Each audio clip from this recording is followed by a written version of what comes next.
Malaking epekto sa Boston Celtics ang pagkawala ni Jason Tatum sa kanilang lineup dahil sa Game 6 natalo sila sa New York Knicks.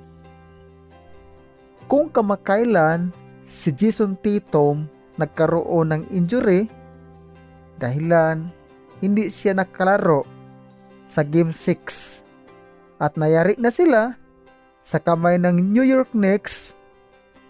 Sa Boston Celtics fans, in season na ang ating team. Pahinga muna.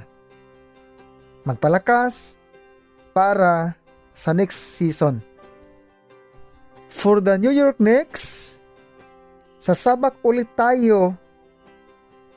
Parang naging butas karayom ang ating dadaanan bago makamtan ang ating inaasam-asam na ang trophy or kampyonato sa Eastern Conference.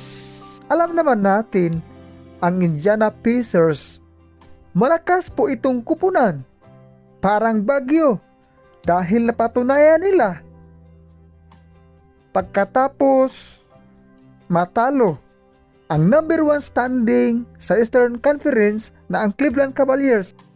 Malapit nila ma-swept ito ang Indiana Pacers. Alamin natin kung sino ang mayari sa Game 1. Indiana Pacers versus New York Knicks. Aabangan. How can I be homophobic? I love these gays. This is Catalea, I rap LGBTQIA. Di mo to makakaya, girl, I got CIA.